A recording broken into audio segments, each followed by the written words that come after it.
ادارے یہ چاہیں کہ میں نہ ہوں اور مجھے کسی اور ملک بھیج دیں تو تب بھی لاس ہوتا ہے۔ کبھی خود بھی چاند دیکھا ہے آپ نے؟ کبھی دل میں یہ خواہش پیدا ہوئی کہ آپ کبھی الیکشن لڑیں، ایم پی ایم منتخب ہوں، ایم این اے منتخب ہوں، آپ کو سینیٹر بنوایا جائے؟ کبھی جوانی میں سینما کے آگے سے گزرے ہیں سر؟ نوجوانی میں جسمانی ورزش کے لیے کوئی کھیل وغیرہ کھیلتے تھے؟ تنقید بھی کی جاتی ہے کہ جی مفتی صاحب نہیں چاہتے کہ جی ملک میں ایک ہی دن عید ہو، مفتی صاحب نے کبھی وہ جو ایک 2-2 فٹ کی لمبی دوربینیں ہوتی ہیں اس میں نہیں دیکھا کہ چاند ہے یا نہیں ہے۔ یہ بھی پوچھا جاتا ہے کہ جی چاند کو آپ نے ایسے دیکھا ہے کہ ایسے دیکھا ہے، یہ بھی پوچھا جاتا ہے۔ جس کی گواہی جو ہے تو معیار بھی پوری نہ اترتی ہو، اس کا نام بھی لکھ لیتے ہیں، ولدیت بھی لکھ لیتے ہیں، اس سے گواہی بھی لے لیتے ہیں، اس کا سائن بھی کرا لیتے ہیں، لیکن اس کی نام کے ساتھ جو ہے نشان لگا دیتے ہیں، پھر وہ گواہوں کی تعداد میں اس کو شمار نہیں کیا جاتا۔ ماضی میں بھی اس طرح ہوتا رہا ہے کہ مرکزی رویت ہلال کمیٹی نے ایک اعلان کیا ہے اور آپ کا اعلان اس کے برعکس یعنی کوئی دوسرا ہے، تو صوبائی یہاں کی حکومت نے آپ کے اعلان کی تائید کی ہے اور یہاں پر عید منانے کا اعلان کیا ہے، جی تو ایسا کتنی مرتبہ ہوا ہے؟ فلیاق کے دور میں بھی ہوا تھا، تو اس کو تو پھر اوپر سے کہا گیا کہ یہ تو آپ کے جانے کا سبب بھی بن سکتا ہے، تو پٹھان آدمی تھے، انہوں نے کہا کٹھے آئے ہیں، ضیاء الحق صاحب کو کہا کٹھے آئے ہیں کٹھے جائیں گے۔ کبھی آپ کی خواہش ہوئی ہے کہ مرکزی رویت ہلال کمیٹی کا اجلاس اگر پشاور میں ہو، کسی بھی بلڈنگ میں ہو، تو بجائے اس کے کہ کسی اور بلڈنگ میں ہو، وہ مسجد قاسم علی خان کے اندر ہو؟ بسم اللہ الرحمن الرحیم۔ السلام علیکم ناظرین، فدا دل آپ کی خدمت میں ایک بار پھر حاضر ہیں۔ آپ ہر سال ہر رمضان المبارک سے پہلے، ہر عید الفطر سے پہلے ایک نام بہت سنتے ہیں، مفتی محمد شہاب الدین پوپلزئی کا۔ ایک مسجد ہے، تاریخی مسجد ہے پشاور کی، مسجد قاسم علی خان، اس کی بڑی گونج ہے دنیا بھر میں۔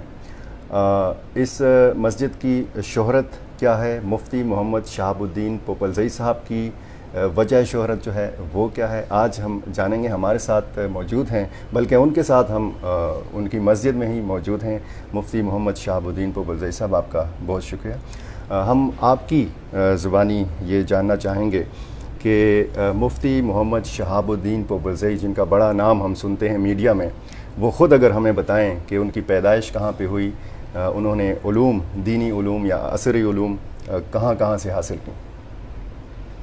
الحمدللہ وکفا والصلاۃ والسلام علی من لا نبی بعدہ۔ میرا نام محمد شہاب الدین پوپلزئی ہے اور پوپلزئی خاندان سے تعلق رکھتا ہوں۔ میری پیدائش یہیں پشاور شہر میں ہوئی تھی، اور دینی علوم جو ہیں تو وہ پشاور کی مشہور دینی درسگاہ جامع علوم اسلامیہ سرحدیہ، جو دارالعلوم سرحد کے نام سے موسوم ہے، آسیہ گیٹ کے باہر، وہاں ابتدا سے تکمیل تک میں نے وہاں پڑھا، پھر کچھ عرصہ وہاں پڑھایا، دارالفتاح میں کام کرنے کی، خدمت کرنے کی بھی توفیق حاصل ہوئی، اور پشاور یونیورسٹی سے میں نے پرائیویٹ میں اسلامیات بھی کیا۔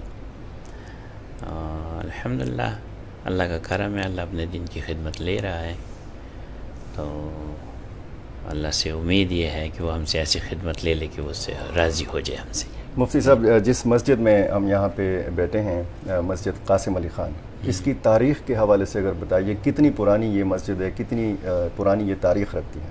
تقریباً 4 صدی پرانی یہ مسجد ہے، اور قاسم علی خان جو تھے وہ یہاں مغلوں کے دور میں اس اقلیم کے جو ہیں تو گورنر تھے، والی تھے، اور دیگر جو یہاں والی گزرے ہیں، محبت خان اور گنج علی خان، دلاور خان، تو روایت تو مشہور ہے کہ بھائی تھے آپس میں، لیکن ایسا نہیں ہے۔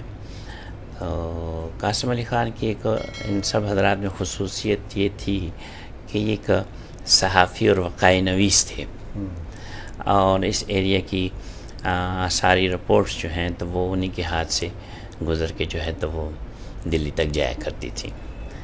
تو ان کا مزار بھی یہیں ہے، قاسم علی خان مسجد میں ہی ہے، اور ہمارا خاندان یہاں پہ 1825 سے جو ہے تو اس مسجد میں جو ہے تو خدمت کے حوالے سے جو ہے تو وہ ہے، اور یہ ہماری تقریباً 6ٹھی پشت ہے یہاں پہ۔ اچھا، مطلب آپ کے والد صاحب، آپ کے دادا؟ جی جی، یہ 6ٹھی پشت ہے، اور رویت ہلال کا مسئلہ بھی جو ہے تو وہ بھی 1825 سے یہاں پہ ہمارے خاندان میں جو ہے تو وہ جاری ہے. اور ایسا نہیں ہے کہ یہ کوئی خاص کمیٹی ہو اور اس کے لیے کوئی ایک سربراہ ہو اور اس کی باقی کابینہ ہو. بس ابتدا سے فطری اصول کے مطابق جو ہے تو یہاں پہ شہر اور مضافات کے جو بڑے بڑے علماء ہیں تو شب التماس میں جمع ہوتے ہیں. تو ایک معروف جگہ ہے، تو جو لوگ چاند دیکھ لیتے ہیں وہ یہاں کے اپنی شہادت دیتے ہیں. اور اس کے لیے جو ہے تو ہم اپنی عوام کو عرصہ دراز سے جو ہے تو پہلے بھی ایسے تھا، اب بھی ایسے ہے کہ ہر مہینے جو ہے تو شب التماس کے متعلق پہلے سے اطلاع دے دی جاتی ہے کہ شب التماس ہوگی اور آپ چاند دیکھنے کی سنت کا اہتمام کریں. تو پھر رمضان اور شوال میں جو ہے تو خصوصی طور پہ ہوتا ہے اس کا اہتمام. تو جہاں بھی چاند دیکھا جاتا ہے پھر وہ یہاں رجوع کرتے ہیں. مطلب ایسا نہیں ہے مفتی صاحب کہ صرف رمضان المبارک کا چاند دیکھنے کے لیے یا شوال کا چاند دیکھنے کے لیے ادھر یہ کمیٹی کا اجلاس ہوتا ہے، ہر مہینے ہوتا ہے؟ جی، سال کے 12 مہینے جو ہے تو اجلاس ہوتا ہے، لیکن یہ ہے کہ اس کی تشہیر نہیں کی جاتی. یہ ہے صرف. اور یہ بھی ایک تاثر ہے کہ جی مسجد قاسم علی خان کی رویت ہلال کمیٹی اور مفتی محمد شہاب الدین پوپلزئی لازم و ملزوم ہیں. اگر آپ کی طبیعت ٹھیک نہیں ہے، اگر آپ موجود نہیں ہیں، اگر آپ ملک میں نہیں ہیں تو اجلاس اپنی جگہ پہ ہوتا ہے؟ جی جی الحمدللہ ہوتا ہے. اگر میں ہوں یا نہ ہوں، اگر انسان ہے کبھی حج کے لیے چلا جاتا ہے، کبھی عمرے کی توفیق اللہ دے دیتا ہے تو غیر موجودگی میں بھی کام اس طرح چلتا ہے. اور اگر کبھی ادارے یہ چاہیں کہ میں نہ ہوں اور مجھے کسی اور ملک بھیج دیں تو تب بھی اجلاس ہوتا ہے. اچھا، ایسا بھی ہوا ہے کہ آپ کو غیر ملک بھیجا گیا ہو یا عمرے کے لیے بھیجا گیا ہو؟ نہیں، عمرے کے لیے تو اگر مجھے بھیجتے بھی تو میں نہ جاتا، کیونکہ دیگر حضرات بھی جو سرکاری پیسے پہ عمرہ کرتے ہیں تو ان کے متعلق ہماری رائے ایسی نہیں ہے. ٹھیک. ایک مرتبہ تو ایسا ہوا تھا؟ ہاں، ایک مرتبہ انہوں نے بھیجا تھا مجھے باہر کے ملک. جی، کہ ہو سکتا ہے یہ نہ ہو تو اجلاس نہ ہو. ایسا نہیں تھا. اجلاس ہوا تھا؟ اجلاس ہوا تھا، فیصلہ ہوا تھا. اور عید بھی ایک ہی دن ہوئی تھی ملک بھر میں؟ عید ہوئی تھی جی، عید بھی ہوئی تھی. تو بات یہ ہے کہ ہمارا مقصود جو ہے وہ یہ ہے اور ہمارا موقف بھی یہی ہے، اور ہر دور میں ہم نے حکومت کے سامنے اور جس نے بھی رجوع کیا ان کے سامنے رکھا ہے کہ رمضان اور عیدین جو ہیں تو یہ عبادت کے ایام ہیں، اور عبادات کی جس طرح تعلیم ہمیں حضور صلی اللہ علیہ وسلم نے دی ہے اسی طرح ان ایام کی تعین کی تعلیم بھی دی ہے.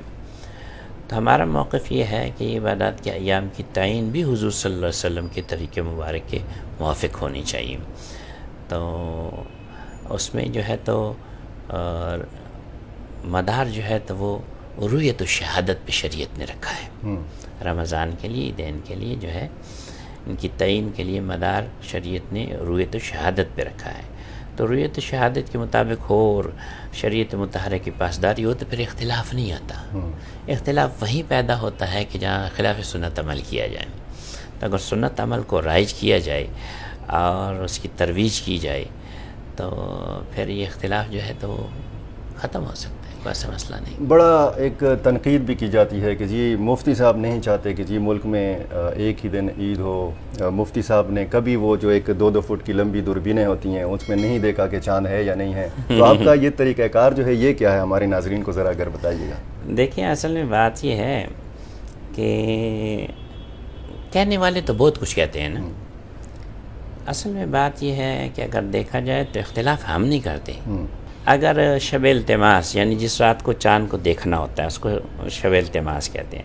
اگر شب التماس ہماری اور سرکار کی ایک ہو اور ہمیں چاند نظر نہ آئے، ہمارے پاس گواہ نہ ہو، یعنی مطلب یہاں برآلود ہو، ہمارے پاس گواہ نہ ہو، ان کو نظر آ جائے اور وہ اعلان کر دے تو ہم اختلاف نہیں کرتے. آپ مانتے ہیں؟ ہم اختلاف نہیں کرتے. اب شب التماس بھی ایک ہو، ہمیں بھی نظر نہ آئے، انہیں بھی نظر نہ آئے، وہ شریعت کے دوسرے حکم پہ عمل کر کے 30 دن کا حکم کر دیں، ہم اختلاف نہیں کرتے. اختلاف وہاں ہوتا ہے کہ جب ان کی اور ہماری شب التماس ایک ہو، ہمارے پاس گواہ موجود ہوں، ہم نے ان کو اطلاع بھی دی ہو، اور اس کے باوجود وہ یہ اعلان کر دیں کہ ملک کے کسی حصے میں چاند نظر نہیں آیا، تو یہاں سے اختلاف ہوتا ہے۔ تو آپ بتائیے اختلاف کس نے کیا، ہم نے کیا یا انہوں نے کیا؟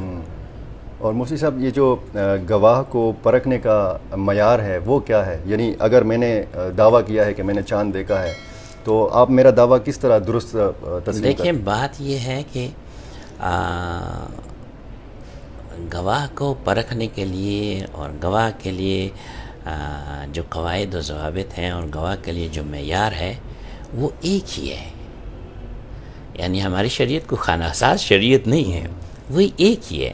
گواہ مسلمان ہو، عاقل ہو، بالغ ہو، عادل ہو، تو یہ شریعت کے اصول ہیں، یہ قواعد و ضوابط سب کے لیے ہے۔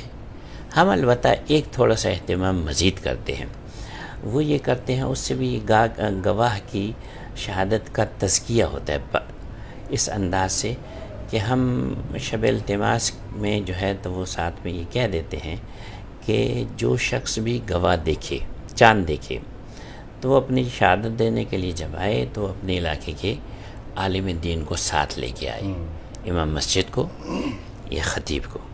اب ظاہری بات ہے کہ امام مسجد یا خطیب اس شخص کے ساتھ آئے گا جس کا مسجد کے ساتھ تعلق ہوگا، یعنی مسجد کے ساتھ تعلق ہونا اس کی دینداری کی علامت ہے، مسجد کے ساتھ تعلق ہونا اس کی اس چیز کی علامت ہے کہ یہ شخص جو ہے تو غیر عادل نہیں ہے۔ اور پھر جب وہ امام اس کے حق میں یہ کہے کہ ہاں یہ میرا مقتدی ہے اور اس کی گواہی پہ مجھے یقین ہے، تو ہم اس سے گواہی لے لیتے ہیں، وہ بھی اس وقت جب اس کی گواہی جو ہے تو وہ شریعت کے ضابطے پہ پوری اترتی، تو پھر علماء لے لیتے ہیں۔ تو اس سے آپ حلف بھی لیتے ہیں کہ آپ تو حلف تو وہ گواہ سے لیا جاتا ہے، خاص کر اس کے عید کی شوال کی چاند کے لیے جو حلف تو اس سے لیا جاتا ہے، اس حلف کے لیے اپنے الفاظ ہیں، اشہد کے لفظ کے ساتھ اس سے حلف لیا جاتا ہے، ایسی کوئی بات نہیں ہے۔ اچھا، میں کئی مرتبہ یہاں پہ آیا ہوں تو یہ بھی پوچھا جاتا ہے کہ جی چاند کو آپ نے ایسے دیکھا ہے کہ ایسے دیکھا ہے، یہ بھی پوچھا جاتا ہے؟ دیکھیں چاند کی اب گواہ کو جب دیکھا جاتا ہے نا جی، تو اس سے پوچھا جاتا ہے کہ اس نے چاند کس طرح دیکھا، یعنی چاند کی شکل کیسی تھی، تو پھر وہ اشارے سے بتا دیتا ہے کیسی تھی۔ ٹھیک، اور ایسا بھی ہوا ہے کہ کسی نے غلط دعویٰ کیا ہو، جھوٹ بولا ہو، یہاں پہ آیا ہو؟ دیکھیں ایسی بات یہ ہے کہ آج تلک تو ایسا نہیں ہوا، آج تلک تو ایسا نہیں ہوا کہ کوئی جھوٹی گواہی دینے کے لیے آیا ہو اور ہم نے اس کی گواہی لی ہو۔ ٹھیک ہے نا جی۔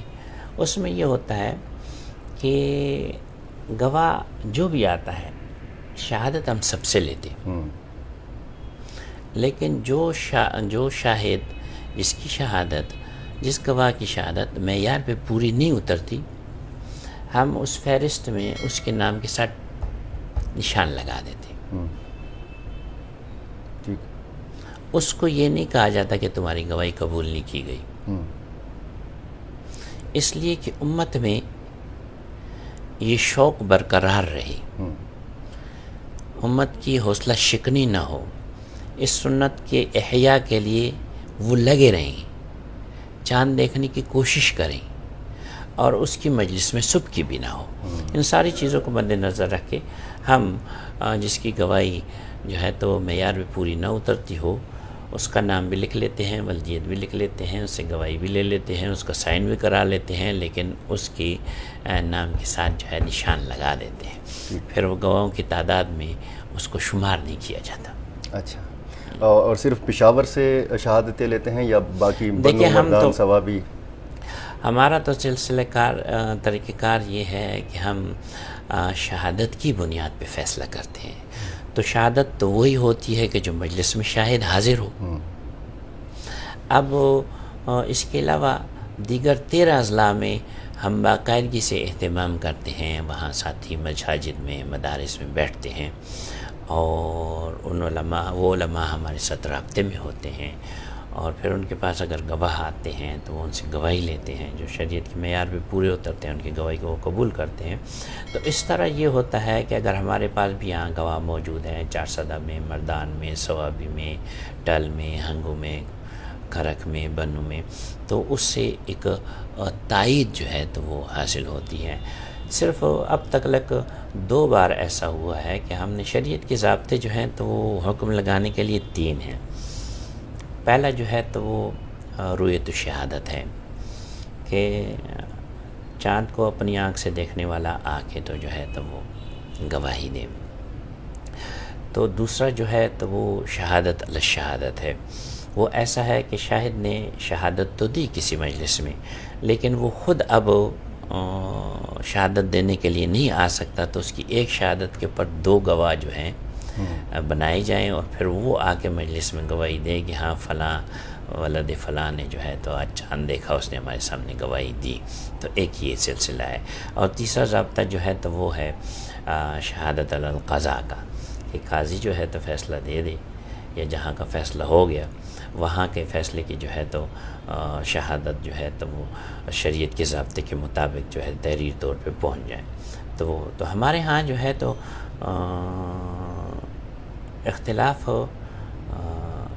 اگر دیکھا جائے تو شریعت کے وہ قانون کے موافق پورا عمل نہیں کیا جاتا۔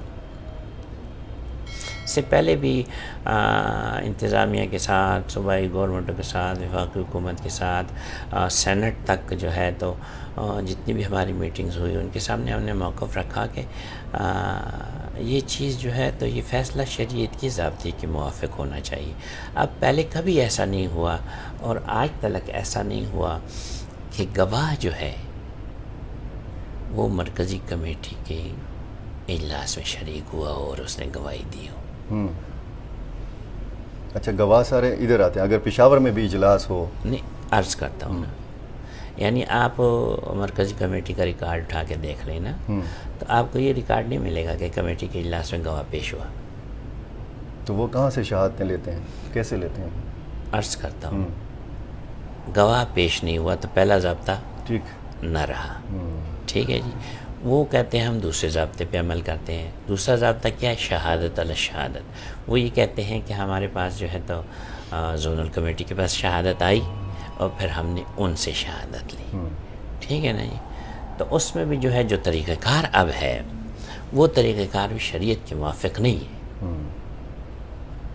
شہادت علی الشہادت کا جو طریقہ کار کمیٹی کے پاس ہے وہ بھی شریعت کی موافق نہیں ہے۔ اس طرح موافق نہیں ہے کہ ٹیلی فونک شہادت جو ہے تو کوئی عدالت دنیا میں تسلیم نہیں کرتی، اور جتنے بھی ہمارے مکتب فکر وطن عزیز پاکستان میں ہیں ان کے سارے اگر فتح وجات آپ کسی کی بھی اٹھا کے دیکھ لیں تو ٹیلی فونک شہادت کو جو ہے وہ قبول نہیں کرتے۔ تو اگر شہادت علی شہادت جو ہے وہ ٹیلی فون پہ لی جائے یا شہادت ٹیلی فون پہ لی جائے تو شریعت کو ضابطہ تو پورا نہیں ہوتا، تو یہ بھی سقم ہے، یہ بھی نکالنا چاہیے۔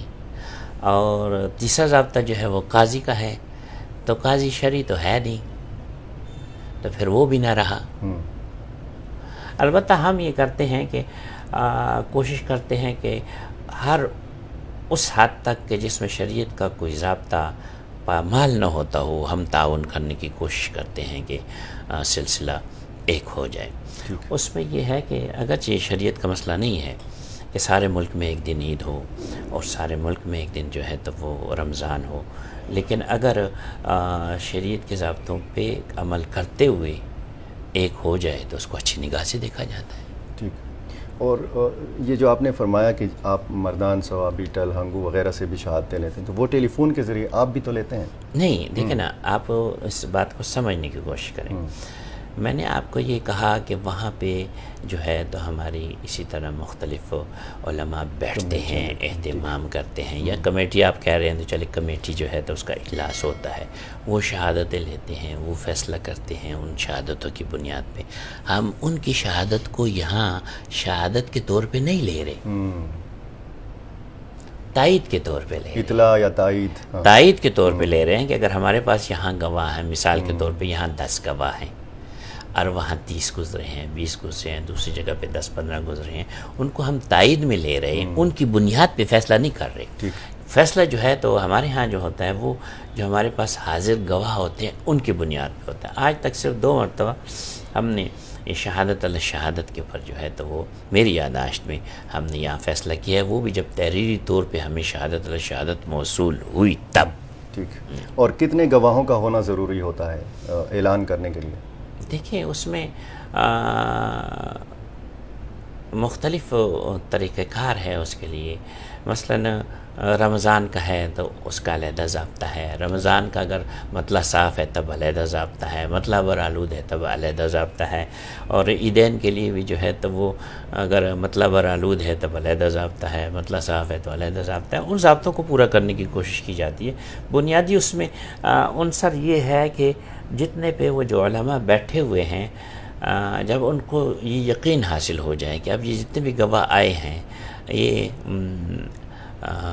درست گواہی دے رہے ہیں تو اس کی بنیاد پہ فیصلہ ہوتا ہے۔ ٹھیک، مفتی صاحب ماضی میں بھی اس طرح ہوتا رہا ہے کہ مرکزی رویت ہلال کمیٹی نے ایک اعلان کیا ہے اور آپ کا اعلان اس کے برعکس یعنی کوئی دوسرا ہے، تو صوبائی یہاں کی حکومت نے آپ کے اعلان کی تائید کی ہے اور یہاں پر عید منانے کا اعلان کیا ہے۔ جی، تو ایسا کتنی مرتبہ ہوا ہے، کب کب ہوا ہے؟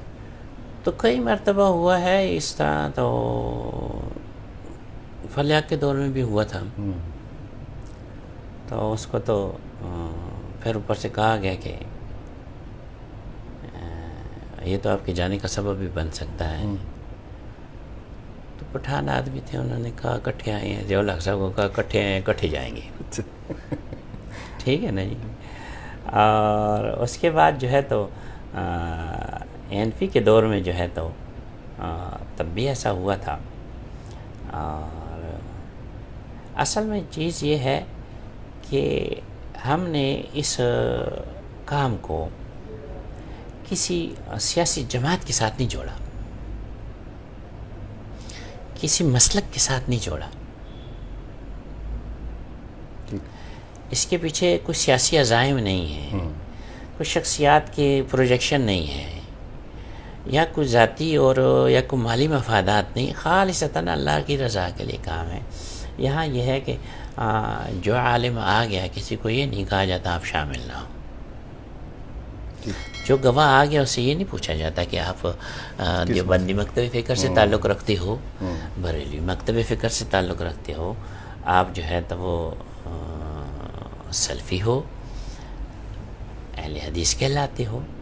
بس ہمارے لیے بات یہ ہوتی ہے کہ جو شاہد آئے وہ اپنے علاقے کے عالم دین کو ساتھ لے کے آئے۔ ٹھیک، مرکزی رویت ہلال کمیٹی کے جب چیئرمین ہوا کرتے تھے مفتی منیب الرحمان صاحب، تب یہ مسائل بہت زیادہ تھے۔ جی جی، تاثر بھی یہی ہے، میڈیا پہ بھی اور عام لوگوں کا بھی تاثر یہی ہے۔ جب سے مولانا عبدالخبیر آزاد صاحب آئے ہیں تو آپ کو لگتا ہے کہ یہ معاملہ تھوڑا سا حل ہوا ہے یا حل کی طرف جا رہا ہے؟ دیکھیں بات یہ ہے نا کہ جو بھی رہا ہے یہاں پہ اس سیٹ پہ، تو ہر شخص نے اپنے علم کے مطابق اور اس کی اپنے کردار کے مطابق، اپنے اخلاق کے مطابق جو ہے تو وہ عمل کیا ہے۔ تو ہم کسی پہ انگشت نمائی نہیں کرتے۔ ہمارا مقصد یہ ہے کہ جو بھی ہے فیصلہ قرآن و سنت کے احکامات کے موافق ہونا چاہیے۔ ٹھیک، ہم جو ہے تو اتفاق کریں گے۔ اب یہ عبدالخبیر آزاد صاحب جو چیئرمین ہوئے تو یہاں پشاور تشریف لائے تھے ملاقات کے لیے، یہیں مسجد تشریف لائے تھے، تو ان کو ہم نے تحریری طور پہ یہ لکھ کے دیا تھا کہ اگر آپ کا فیصلہ جو ہے قرآن و سنت کے احکامات کے موافق ہوگا تو ہمارا اس سے اتفاق ہوگا۔ تو اگر قرآن و سنت کے کسی بھی حکم کو اگر پامال کیا گیا، شریعت کی کسی بھی ضابطے کو پامال کیا گیا، تو پھر جو ہے تو وہ ہم آپ سے اتفاق نہیں کر سکیں گے۔ بڑے شہروں میں جب مرکزی رویت ہلال کمیٹی کے اجلاس ہوتے ہیں تو بڑی طویل قامت جو بلڈنگز ہوتی ہیں وہاں پہ ان کے اجلاس ہوتے ہیں، 2-2 3-3 فٹ کی انہوں نے دوربینیں جو ہیں وہ سیٹ کی ہوتی ہیں، خود دیکھنے کی کوشش کرتے ہیں، میڈیا پہ بھی بڑا تشہیر ہوتی ہے۔ کبھی آپ کی خواہش ہوئی ہے کہ مرکزی رویت ہلال کمیٹی کا اجلاس اگر پشاور میں ہو، کسی بھی بلڈنگ میں ہو، تو بجائے اس کے کہ کسی اور بلڈنگ میں ہو، وہ مسجد قاسم علی خان کے اندر ہو؟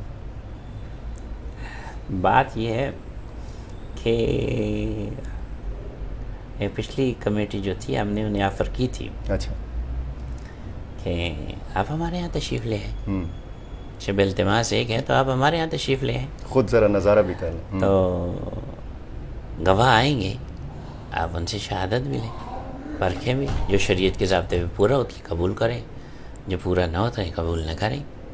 لیکن بس ہر صاحب منصب کی کچھ اپنی مجبوریاں بھی ہوتی ہیں، کچھ سیکورٹی کے مسائل بھی کو بھی مد نظر رکھتے ہیں. تو بہرحال ہم کسی کی ذات سے کوئی شکوہ نہیں کرتے. اصل بات نظام کی ہے، اصل بات نظام کی ہے. نظام درست ہو تو پھر جو ہے تو یہ اختلافات جو ہیں تو یہ جنم نہیں لیتے. تو بہرحال جس نے جو وقت گزارا تو اللہ کریم اسے اس کی نیت کے مطابق اجر دے گا. ہم سب کو حسن خاتمہ ہی چاہتے ہیں، ایسی کوئی بات نہیں. اور یہ جو اب حضرات ہیں ان کے لیے بھی جو ہے تو جس حد تک یہ قرآن و سنت کے احکامات کی پاسداری کریں گے ہمارا تعاون انہیں حاصل ہوگا. مفتی صاحب کبھی جب آپ اجلاس اس طرح کر رہے ہوں یا ایک سلسلہ ہے، طویل سلسلہ ہے، آپ نے ظاہر ہے کہ نوجوانی کی عمر بھی گزاری، کبھی خود بھی چاند دیکھا ہے آپ نے رمضان المبارک کا یا عید کا؟ دیکھیں رمضان کا چاند میں نے دیکھا ہے، عید کا چاند بھی میں نے دیکھا ہے. لیکن اگر آپ فیصلہ کرنا چاہتے ہیں، یعنی آپ اگر فیصلہ کرنے والے ہیں تو پھر آپ اپنی گواہی اس میں نہیں ڈال سکتے. صحیح، ٹھیک ہے نا جی. جس طرح کوئی جج ایک جرم ہوتے اپنی آنکھوں سے دیکھ لے اور پھر عدالت میں جو ہے تو گواہ پیش نہ ہو اور وہ اپنی گواہی ڈالنا چاہے تو پھر وہ اپنی منصب سے اپنی سیٹ سے اٹھ کے گواہ کے کٹہرے میں جائے گا. ٹھیک، یہ چیز تو اس کا اپنا دیکھا ہوا وہ شہادت کے عمل سے نہیں گزرا تو پھر اس کی شہادت تو کاؤنٹ نہیں ہوگی نا، نہیں گنی جائے گی. یہ چیز ہے. مفتی صاحب دین کے احکامات کیا ہیں؟ اگر کوئی خاتون دیکھ لے چاند تو خاتون چاند دیکھ لے تو اس کی بھی گواہی قبول کی جاتی ہے. ہمارے پاس کئی مرتبہ ایسا ہوا ہے کہ خواتین نے چاند دیکھا ہے اور خواتین آئی بھی ہیں مسجد، خواتین آئی بھی ہیں مسجد.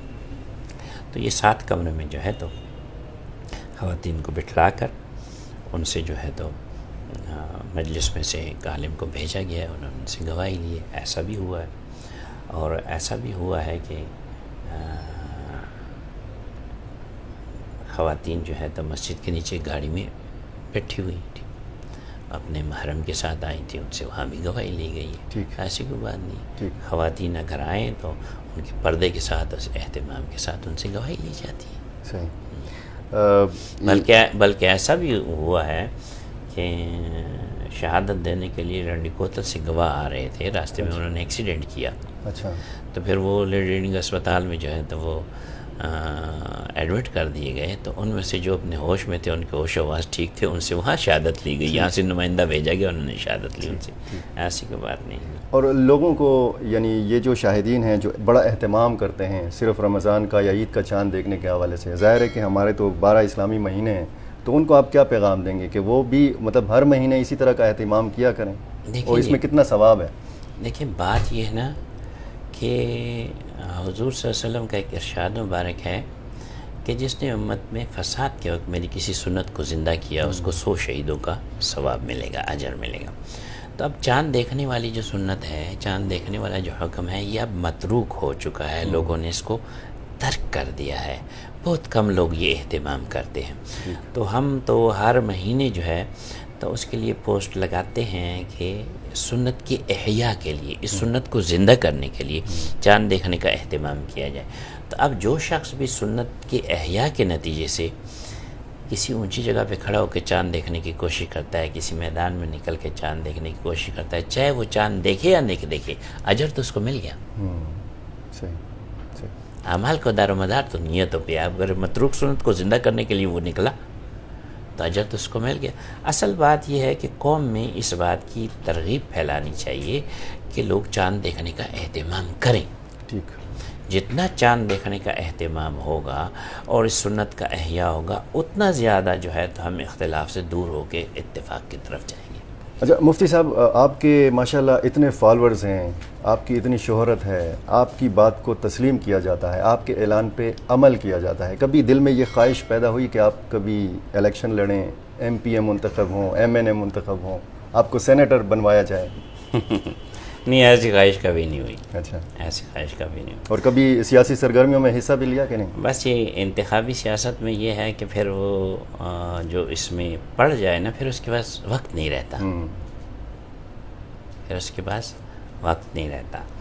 اور یہ ایک خالصتاً ہم نے اس کو انتخابی سیاسی جھمیلوں سے علیحدہ رکھا ہوا ہے اس چیز کو، کہ کسی بھی مکتب فکر کا بندہ، کسی بھی پارٹی سے تعلق رکھنے والا، ہمارا مسلمان بھائی، ہمارا کلمہ گو بھائی جو ہے، اس کو ایک اطمینان ہو، اس کو ایک اطمینان ہو کہ میری گواہی یہاں سنی جاتی ہے اور شریعت کے موافق یہاں فیصلہ کیا جاتا ہے، اور اس کا رجحان جو ہے تو وہ کسی اور طرف نہیں، خالصتاً اللہ اور اللہ کے رسول صلی اللہ علیہ وسلم کی رضا کے لیے ہے اور ان کے احکامات کے موافق ہے. تو اس سلسلے کو ہم نے بچانے کے لیے اس طرف ہم کبھی نہیں آئے. ٹھیک. اور ایک تحریک سے تو آپ وابستہ ہیں، تحریک تحفظ ختم نبوت. جی، تو وہ عالمی مجلس تحفظ ختم نبوت بھی بنیادی طور پہ جو ہے تو وہ انتخابی سیاست سے جو ہے تو ہٹ کر ہے، اور سارا سال الحمدللہ اس کا جو ہے تو وہ دنیا کے 5 بر اعظموں میں جو ہے تو وہ کام ہو رہا ہے. تو جہاں بھی کام ہوتا ہے، جس ملک میں بھی کام ہوتا ہے، اس ملک کے قانون اور ضابطے کے موافق ہوتا ہے، اور ہر جگہ یہ حضور صلی اللہ علیہ وسلم کی ختم نبوت کے پرچم کو بلند کرنے والی بات ہے، امت کو حضور صلی اللہ علیہ وسلم کے ساتھ جوڑنے والی بات ہے، امت کا رشتہ حضور صلی اللہ علیہ وسلم کے ساتھ مضبوط کرنے والی بات ہے، اور لوگوں کو یہ آگاہی دینی ہے کہ اللہ کا کتنا کرم ہے اور کتنا احسان ہے ہم پہ کہ اللہ نے ہمیں اپنے محبوب صلی اللہ علیہ وسلم کی امت بننے کے لیے چنا. اور یہ اس کا کتنا بڑا احسان ہے کہ اللہ نے ہم پہ یہ احسان کیا کہ حضور صلی اللہ علیہ وسلم کو ہمارے لیے نبی آخر الزمان بنایا. تو حضور صلی اللہ علیہ وسلم کی ایک حدیث مبارک ہے، اور اس سے محبت جو ہے تو وہ ٹپکتی ہے. ارشاد فرماتے ہیں کہ ساری امتوں میں سے تم میرے حصے میں آئی. تو یعنی ہم کس کے ہوئے؟ آقا کے ہوئے صلی اللہ علیہ وسلم. اور پھر ارشاد فرماتے ہیں اور سارے انبیاء اور رسول میں سے میں تمہارے حصے میں آیا. تو پھر آقا صلی اللہ علیہ وسلم کن کے ہوئے؟ ہمارے ہوئے. تو ہمارے لیے اس سے بڑا اور کیا اعزاز کسی مسلمان کے لیے کہ وہ آقا کا ہے صلی اللہ علیہ وسلم، اور آقا اس کے ہیں صلی اللہ علیہ وسلم. تو بس جب حضور صلی اللہ علیہ وسلم کے نام مبارک سے ہم لوگ متعارف ہوں گے اور عوام کو متعارف کریں گے، اور ان کے کام مبارک سے متعارف ہوں گے اور متعارف کریں گے، اور ان کے مقام مبارک سے متعارف ہوں گے اور ان سے لوگوں کو متعارف کریں گے، تو پھر یہ امت جو ہے تو اس کا رشتہ نبی کریم صلی اللہ علیہ وسلم کے ساتھ مضبوط ہوگا، اور یہ امت جو ہے تو وہ حضور صلی اللہ علیہ وسلم کے راستے پہ چلنا اس کے لیے آسان ہوگا. ابھی یہ کل کا جو واقعہ ہوا ہے، تو یہ ہمارے مسلمان بھائی جو تھے تو یہ حضور صلی اللہ علیہ وسلم کے مقام مبارک سے واقف نہیں تھے. اگر مقام مبارک سے واقف ہوتے تو یہ غلطی نہ کرتے جو انہوں نے کی ہے. تو یہ تو بس ایک دعوتی سلسلہ ہے لوگوں کو حضور صلی اللہ علیہ وسلم کی ذات مبارک سے جوڑنے کا. آپ اخبارات یا ٹی وی دیکھتے ہیں؟ ٹائم نہیں ملتا جی. اچھا. ٹائم نہیں ملتا جی. آج کل تو بس ٹی وی تو ہر شخص جو ہے تو جیب میں لیے پھرتا ہے، موبائل، سوشل میڈیا. نہیں. تو کبھی جوانی میں سینما کے آگے سے گزرے ہیں سر؟ سینما کے آگے سے تو اب جب سفید ریش ہوتے بھی گزرے تو راستہ ہے نا، یہ سینما روڈ ہے، اس روڈ سے بارہ گزرے. یہ اب اللہ کا بڑا کرم ہو گیا ہمارے ہاں کہ اب وہ کلچر جو ہے تو وہ ختم ہوتا جا رہا ہے. تو وہ بائسکوپ جو تھا وہ تو جیب میں آ گیا نا، وہ جیب میں آ گیا. تو یہ بہت بڑا فتنہ ہے.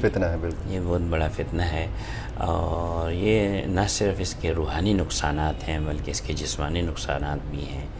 اور یہ زیادہ اسکرین دیکھنا جو ہے تو وہ ڈاکٹر حضرات بھی یہ کہتے ہیں کہ بندے کو ایڈکٹ کرتے ہیں. محلول ہے ڈوپامین کہتے ہیں، وہ زیادہ پیدا ہوتا ہے اور اس سے انسان کی صحت جو ہے تو خراب ہوتی ہے. بہرحال اللہ ہمیں بچا کے رکھے. آمین. نوجوانی میں جسمانی ورزش کے لیے کوئی کھیل وغیرہ کھیلتے تھے؟ کھیلنے کو تو ہمیں کبھی وقت نہیں ملا اسکول کے دور میں جو ہے تو ورنہ کھیل لیتا ہے کسی نہ کسی ٹیم میں شرکت کیا ہو جاتی ہے. کرکٹ کھیلتے تھے، فٹ بال کھیلتے تھے، کیا کھیلتے نہیں وہ اس وقت جو قومی کھیل تھا. ہاکی؟ ہاں جی. اچھا. لیکن بس وہ بھی تو اسکول تک ہی محدود تھا اور کھیل کا ہمیں وقت نہیں ملا. ٹھیک ہے، بہت شکریہ مفتی محمد شہاب الدین پوپلزئی صاحب سے. ناظرین ہم بات کر رہے تھے. آپ کو رمضان المبارک کی مبارک ساعتیں بھی مبارک ہوں اور آپ کو پیشگی عید بھی مبارک ہوں. بہت شکریہ.